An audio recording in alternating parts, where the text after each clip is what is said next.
Gumake, and the birthday boy. Although I feel like you're a birthday man at this grown man. What'd you wish for? Hang out with us. Peace, yeah. Peace. Or peace. That's what I wish for. Look. After you have 4 kids and all of them birthdays a month or 2 before yours, once you get to yours, you're like, all right, let me just chill. All right. Lika, carry on. Happy birthday, Perk! Yeah, happy birthday, Big Perk. Do you want to go coast to coast on your birthday? Let's run it. Let's do it. Let's get it, as Big Perk would say. So we can start in our backyard with Paul George leading the Clippers to a win over the Blazers with his 5th straight game with 20 points, 5 rebounds, 5 assists. That ties Blake Griffin for the longest such streak in Clippers history. Chiney, what do you think of his play this year? I mean, this is exactly who he is. He knows how to be a number one, but they're better with, having Kawhi Leonard. But overall, I mean, this is what he does, especially in the regular season. I think he'll carry this over in the postseason. All right, speaking of over, let's go over to Philly. Tyrese Maxey scored a season-high 31 points, but it wasn't quite enough because Giannis erupted for 31, 16, and 4 assists. The Bucks outscored the 76ers 27-16 in the fourth quarter after trailing entering the period. Perk, what'd you think of Giannis last night? He took over the game, dominating, getting to the paint, and that Euro step is wicked, and he would not be denied. I said it before the season, I'm saying it now. Best player in the NBA. No rest for the Wicked, no rest for the Jazz. They remain the only undefeated home team by defeating the struggling Hawks, who have their first 5-game losing streak since December of 2019. Trey and Herter combined for 55 of Atlanta's 98 points. Chiney, more about the Jazz, more about the Hawks? Absolutely more about the Jazz. They're making music. They're taking notes. I love what they're able to do, picking up exactly where they left off. I see what you did there, making notes. And Nikola Jokic was suspended 1 game without pay for forcefully pushing Markieff Morris in the back on Monday. He will miss tonight's game against Indiana. Morris, meanwhile, was fined $50,000 for his flagrant 2. Jimmy Butler was fined $30,000 for attempting to escalate that altercation. Morris is also going to miss tonight's game against the Lakers with whiplash that he sustained during that incident. So 1 game for Jokic, 1 game without Markieff, unrelated to that just because he's hurt. Jimmy Butler and Markieff both got fined. I want to get your reactions to these rulings since he's the birthday boy. Let's start with you. It was fair. I mean, look, I'm so happy. The NBA is getting back to what it used to be, physicality. Now, as a former guy that used to get in a lot of altercations, I kind of like a little beef. You know what I mean? Okay. Let's make hamburgers. So it was fair. Oh, goodness. I mean, it could have been a lot worse, but things happen. Look, it's getting physical. It's getting chippy. This is what we like to see. You're making hamburgers. Some people I like to make Beyond Burgers. Right. But that's interesting because you said 1-game suspension, getting back to where we were. Brian, do you think that's getting back to the discipline the league used to instill? This is where the league wants to be now. I think if this was a different commissioner, David Stern, and a different disciplinary czar, Rod Thorne, like 10 years ago, it would have been multiple games. But the league is happy with the physical play. They don't want guys hitting people in the back. Thank you. That's not ideal. But they like where the league is going right now. They like the fact that the scoring is coming down. They like that there's not as much flopping going on, that there's more contact happening. And so while I definitely think they had to make a statement here that you can't hit somebody in the back, they just wanted it to say, listen, you can go a certain stage, but you can't go too far. Because they've gone so far as to even have a press conference and say, hey, the fouls are down, the physicality is up, thumbs up. Yeah, we all know that this was not the right move. Like, as a player, it's face-to-face. Like, if you're going to have a beef with me, I got to look you in the face. You want to see you eat the hamburger. Exactly. Right.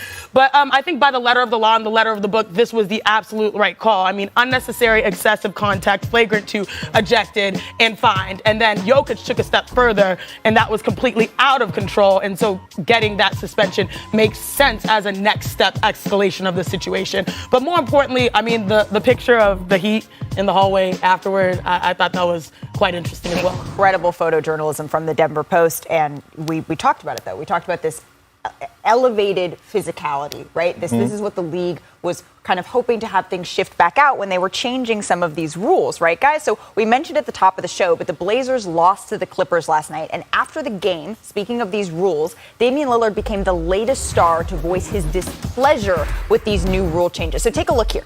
You can see, there's Damian Lillard. Hello. After this, he's arguing with referee Tyler Ford after this no call on a drive during the third quarter.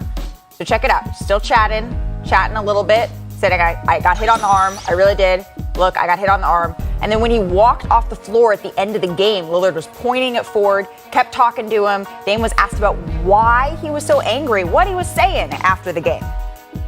I feel like the way the game is being officiated is unacceptable. I don't want to go too deep into it so they make a big deal out of it, but the explanations, that's getting missed, I mean, come on, man, I'm not even a player that I felt like coming in, the rule change wouldn't affect me because I don't do the trick to referees. I don't do the trick plays. And it just is unacceptable, man. Okay, unacceptable. So strong words from Dame last night. Sinead, but does he have a point? He does have a point, and I want to sort of take you into what happened last season because Dame last season was going to the line about 7 times a game. This year, it's 3. Now, a lot of people are seeing those shifts, the James Hardens, the Trae Youngs, a lot of the guards around the NBA. But the reality is people know Damian Lillard is not someone that's hunting for fouls. He plays physically, and he plays fair. And I think that's an adjustment, and what really hurts him to some degree. The teams that have been able to weather this storm, especially with the guard play, they've had a strong supporting cast to give those stars a little bit more room to see the rim. You're thinking about the Warriors, supporting cast that showed out at the start of the year. James Harden, who had to deal with it, has Kevin Durant every night. And so for Dame, he probably ends up having, I mean, CJ is super talented, but we know how much he has put his heart and soul year and year into this league. So I see why he's being a little bit more vocal, why the adjustment hits him a little different than the rest of the league. Well, I just see his frustration building up. When you think about all the rumors, you think about how Dame has struggled and getting his shot off. And, you know, here's the thing that I have to say. I'm a huge Damian Lillard fan. I think he's must-see TV. He's box office. But all the guys that are complaining about the way that the officials are officiating the game kind of bothers me because what he should be talking about is their defense. Like, you think about Trae Young and the Atlanta Hawks, they're struggling, right? Their defense is not there. You think about the Portland Trail Blazers, their defense is not there. You know, you look at around the league, it's affecting a lot of guys, but you know 2 guys that is really not affecting? Kevin Durant and Steph Curry. Why? Because they played in both eras, so they know how to adjust their games. Matter of fact, Steph Curry say, I embrace this. You know what, though? Lillard's getting hit kind of on a double whammy here. Because in addition to the fact that he's not getting the calls, the new ball seems to be affecting him more than other players. Here's why. 3-point shooting is down about 5% this year. But 3-point shooting over 25 feet is down 10%. This is Logo Lillard. He shoots from over 25 feet. I don't quite understand. You know, I'm not a shooter, Perk. I don't understand how the ball would affect him, but the ball is pushing down long-range shots. That's Dame. Well, I will say this. The last time the league put in a new basketball, it was problems. It was problems. And they had to go back to the old basketball. Even like a guy like Russell Westbrook, we know that he doesn't shoot the 3-point well, but when have the last time we've seen Russell Westbrook airball pull-up twos? He's airballing passes. No, I know. It's affecting I know. I was trying to lay off of him a little bit. You know what I mean? His birthday coming up. We kind of tied together, so I was trying to chill. But we really haven't seen Russell Westbrook airball elbow pull-up shots. He's doing that right now. So, you know, like I said, though, you know, 2 people that is not affecting. Kevin Durant, he's shooting 57% from the field. But not everyone's the same, Perk. And I think we hear these rumblings, especially when you transition to playing overseas. Hoopers are like, you know, the ball's different. It takes an adjustment. It takes some time for you. And I think it's sort of the same thing here. Anytime you have a new ball as a hooper, it really changes your entire mindset. Now, great shooters will still find a way. And that's why I believe Damian Lillard is going to still find a way to get buckets. But it's a different, you know, timeline for different people. Well, look, Sinead, I know you got buckets in the He's WNBA. right here on that yeah, she on got this court, buckets, like, so you right don't over have there. to flex on me. I know I didn't get buckets. I was just You did. I They're was just different. I was in They're force. different I didn't buckets. have to take jump shots. You took jump shots. Different you kind of had to buckets. fade away. Well, but it has. It's been a tough start to the season for Lillard as he's not only down scoring 10 points per game for the past 2 seasons, from down to that, but he's also drawing 4 fouls per game this season. That's after drawing over 6 per game the previous 2 years. Dame's shooting percentages, they're also down across the board. So we're seeing this, but like Sinead said, we've seen in the past, this is sort of evened out for Damian Lillard over the course of the season. So, you know, that's a little bit different. All right, we're coming up after this break. We're going to dive in on so much more this matchup. It's favored the top pick. The number ones have gone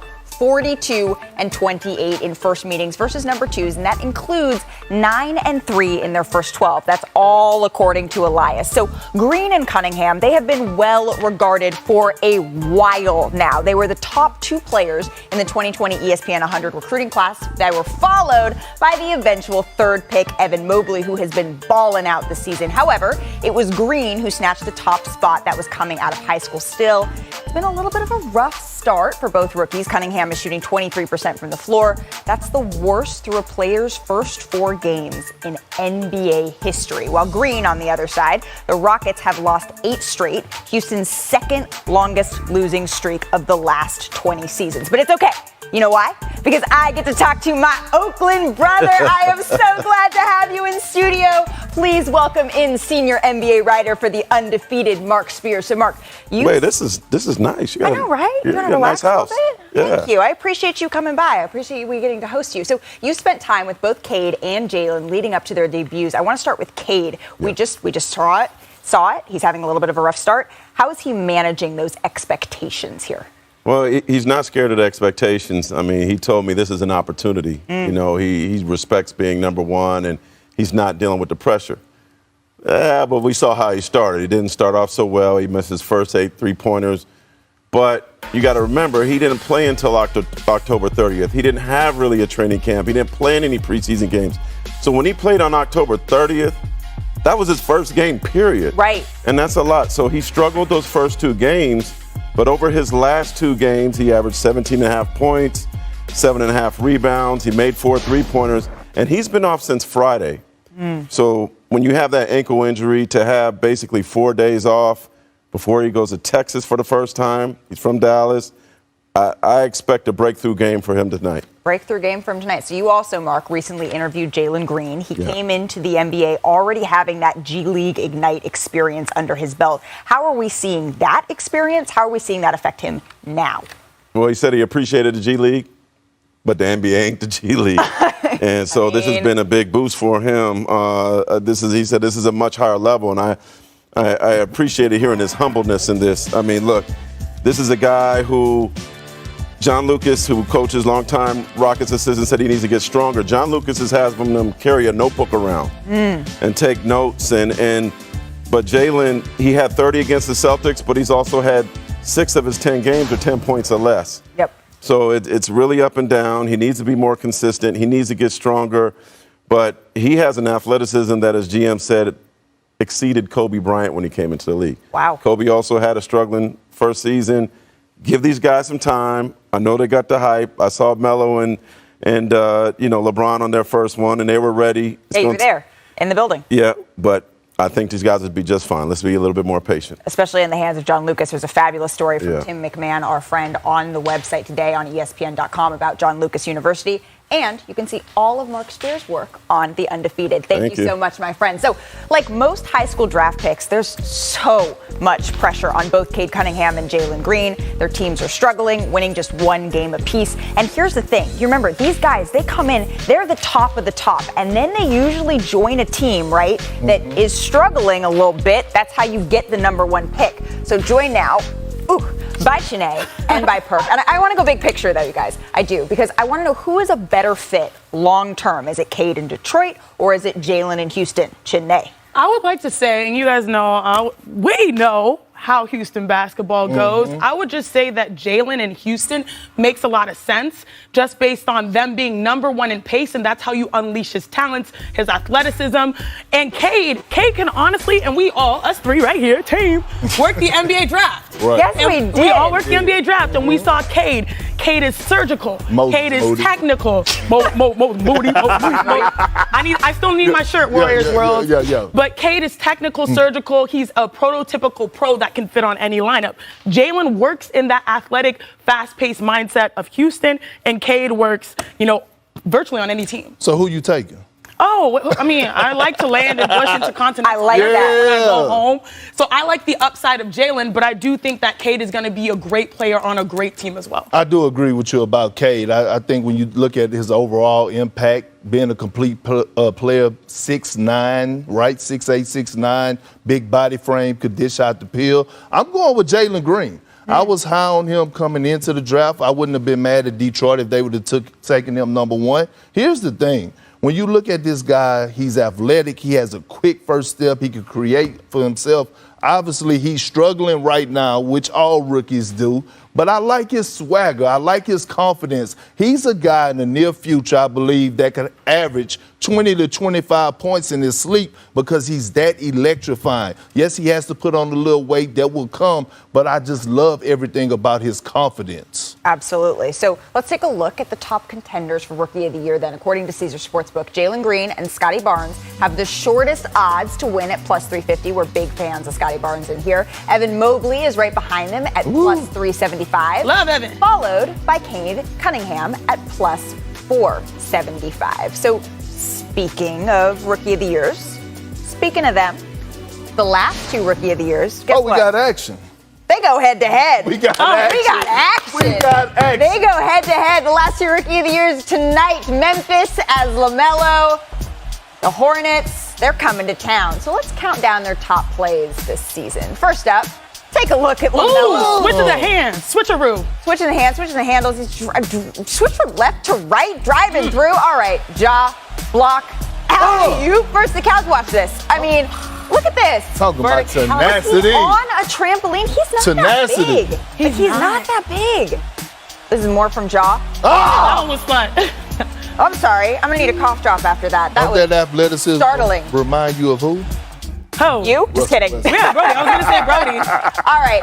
Anyone who does this in-game action. Oh, my Lord. 360 in the air, though. Crossover. Switch hands. That's a 360. Harlem Finish with the left. Globetrotter-ish. Remind you of who?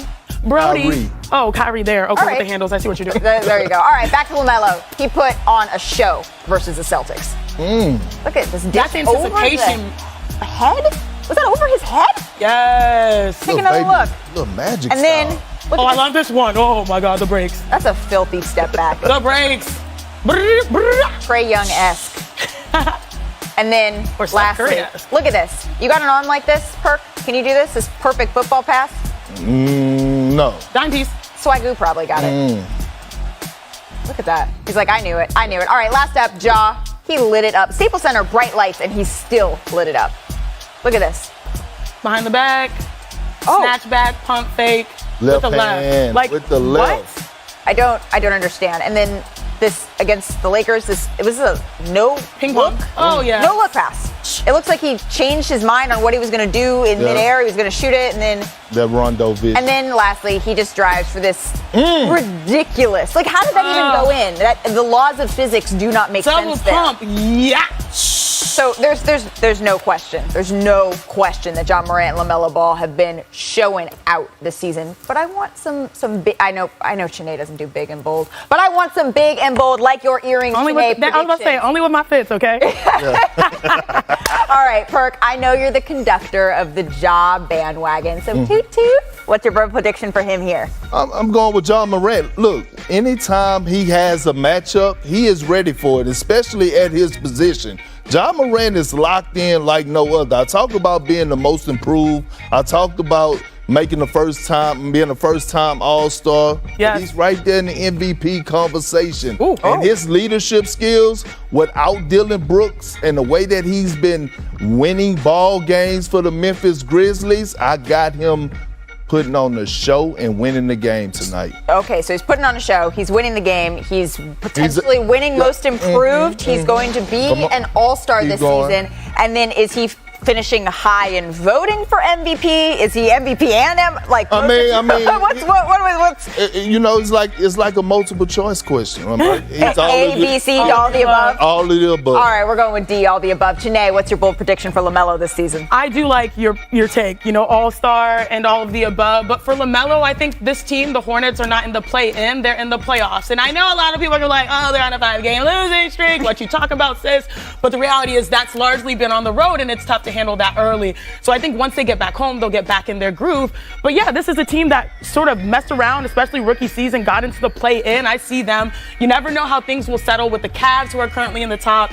Other teams like the Raptors, you don't know how things will settle. They can find themselves in the playoffs this year. I like it. Well, you know what? You wrote a story detailing Vanessa Bryant and Nike ending their partnership on Kobe's signature shoe line.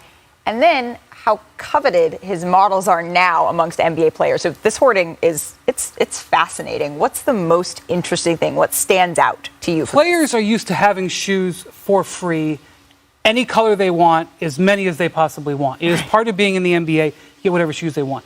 There's over 100 players in the league who like to wear Kobe's, mostly the Kobe 4. There's no more Kobe 4s being made. There's no more Kobe 5s, no more 6s, no more 8s, none. There's no more. And so one of the things that's happened this year is that guys who love to wear 50 new pairs a year, one every game or every other game, there's nowhere for them to get that. So one of the things that I have found out talking to guys across the league is that like there's this demand. Like how do we get our Kobe's to get through the year? And for the first time ever, I'm hearing about guys actually buying shoes, not to put in their collections, not to wear when they go out on the town, to play in. And they're spending $1,500 or more on the secondary market. Wow. Because they need sizes 15, 16, 17 in some cases. Anthony Davis wears a 17. And the older players who've had Kobe's for a while, they heard last year this deal isn't going to be renewed. Yeah, it's coming. And they were able to store them up. But the younger players, they are having trouble. I mean, Josh Giddey, who's a rookie with the Thunder, he felt like a kid on Christmas morning when the equipment manager for the team went into deep storage and found 5 pairs of Kobe's that were Derek Fisher's. Oh my gosh. 7 years ago. Hand-me-down Kobe's. Yeah, he was thrilled because, frankly, it saved him about $10,000 because he was going to have to buy those types of pairs. And here's the thing. It's already an issue right now. Every player I talked to that was wearing Kobe's for the last month, as soon as I brought this up, they were like, oh man, it's a problem. And it's only going to get worse because obviously they're going to go through these shoes and there's no replacements. Well, now everyone's going to be hitting up that equipment manager saying, are there any more? They're dry. Are there any more in the back? All right. So what have been players like Devin Booker, DeMar DeRozan, what have they said about Kobe's line ending with Nike and then their stockpile for the future? So Booker said to me, I will never run out of Kobe's. Wow. So I don't know. He's committed. I don't know how deep that vault goes, but he and DeRozan, they have player exclusives, so they have a whole bunch. DeRozan, though, said that he used to give his shoes away after every game because to the fans and everything like that, but now he can't. He's got to make them stretch. And I was talking to one equipment manager who was saying the players on his team are wearing the Kobe's so long that they're wearing out of them, and they're having to go to them and go, hey, guys, time to switch to a new pair, but they don't want to go into their stockpile so deep. So guys like Booker and DeRozan are better set up, but even them, after some period of time, are going to run low. So players are switching to Kobe or to Kyrie's and to Kevin Durant's shoes, but they want their Kobe's. They want their Kobe's, and a guy like PJ Tucker, you can't change him 4 times a game. That kind of stuff. Forget about that. Yeah, that doesn't exist. Forget about that. So for more on this absolutely interesting story, head over to ESPN.com. Thank you so much, Brian. So really fun matchup in Staples tonight with the Heat visiting the LeBron-less Lakers. LA is 2-3 without James this season. It's the Russ AD lineups that have been struggling, being outscored by almost 7 points per 100 possessions. The Heat are 7-3 with Jimmy Butler leading the way. Butler is on pace for career highs in scoring at 25.3 and a game as well as the field. He's shooting his highest PER. And this game features a contrast of styles. The Lakers play at the league's second fastest pace, while Miami is more methodical with the league's third slowest pace. So, Janae, can you drop some knowledge? Educate us on how the Lakers are pushing the pace so much. Absolutely, sis. It's time for my cheat sheet for the big matchup between the Miami Heat and the Lakers. This is a matchup of 2-star veteran point guards that have been huge additions to their respective teams. And here's what you need to know about their impact. And it is low-key, high-key, kind of crazy. So give me my numbers, Producer Schwartz. Let's start with South Beach. The Miami Heat have the best field goal percentage defense in the NBA, holding teams to 41.6% shooting percentage from the field. Now, what has boosted that? Kyle Lowry. You see, hoopers know, Perk, that the best demonstration of commitment to defense is taking charges, Kyle's specialty. And just like that, the Miami Heat are also now leading the league in charges as a team. Now to Hollywood swinging with Russell Westbrook and the Lakers. The Lakers are now currently the second fastest team in the NBA. For context, LA was 21st in that category last season. Now you might ask why? Well, Russell Westbrook's teams have been top 2 in that category the last 2 seasons. So both point guards have brought their A game and transformed their teams already in their first year. Now let me show you how. So give me my tape producer Kwaku, baby. All right, best defensive teams can switch from all positions. They know Luka with short shot clocks wants a shot. Look at how Bam comes and helps. Kyle does a smart thing, run him off the line to kill some time. Shot clock violation, big baby. Now check out this defense from Kyle. Excellent at taking charges. He's guarding Gordon Hayward, but has a great ball awareness and help defense rotation from PJ Tucker. So he takes one for the team, Perk. Can't teach that. Precisely. Now to Russell Westbrook. Great at change of pace, especially at half court. In and out within a few seconds. Already at the rim. And you usually think that, okay, real talk, he does this in the open course. So I'll show you exactly how. Outlet rebound. This man, if you're on your heels, it does not matter how many people are in front of you. 1, 2, 3, 4. I'm just going to go and score. I chose to rhyme here. That's what the Brody does. And look at the time. Normally, this is how much time it takes to get to half court. Preach. So if you look at both guys, veteran point guards, they have transformed their teams. I know a lot of people have been critical of Russ, but he has brought a change. And that change is pace, Big Perk. What you think? No, you're right. And then look, Kyle Lowry does things that doesn't show up in the stat sheet by getting the Miami Heat extra possessions. You were on point right there. Secondly, the Lakers have to get out in transition, right? That's what Russell Westbrook do. They got to get out to get easy basket. Why? Because they're predictable and they're easy to guard in the half-court setting. I like this cheat sheet today. You know, I'm very excited about this matchup. Isn't our friend working it? Is our friend working it? I think on the sidelines, it might be our own Malika Andrews. Very excited, but more so, we've got to turn up a little bit after the break, so stay with us. Okay, Malika. More on tonight's Pistons-Rockets game from a betting perspective. I want to welcome in Daily Wager betting analyst Tyler Fulgham. My guy. Your guy, my guy. All right, Tyler. Jalen Green, Cade Cunningham. They are the top 2 picks in the last draft. We're going to see them go toe-to-toe. What do you like tonight from a prop betting perspective? Before I get to that real quick, shout out to the king, Big Perk, happy birthday. Absolutely. And shout out to our queen, Monica McNutt, making her sideline debut as part of the coverage team for the Rockets and the Pistons tonight. So cannot wait to watch that. As far as this prop, I'm going to go with Cade Cunningham over 25.5. His minutes are just more secure right now. He's up around 30. His usage is through the roof at 29%. And Perk Malika, he hasn't even shot the ball well yet. If he starts making some buckets, the numbers could be through the roof for this rookie as they're letting him go all hands on deck in Detroit. Well, Perk? Tyler, look, I'm glad I covered the bet yesterday that I was on the show with you guys with the Milwaukee. They had me nervous. But look, I'm going with Jalen Green. You know why I'm going with Jalen Green on the over? Because he said that people were going to pay for not picking him number 1. So now he's going against the number 1 pick. I feel like he's going to have some extra juice, some extra energy. I'm going with the over. I think he scores over 20.5. That seems sound to me. Another thing you mentioned to our staff, Tyler, earlier was the Ja Morant-LaMelo matchup. Which points, rebounds, and assist prop bet do you like more there?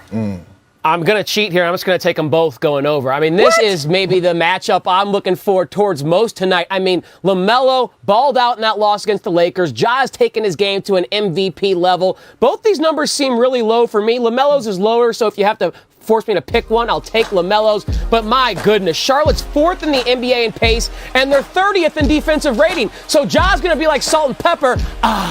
Push it all night long against LaMelo and Charlotte.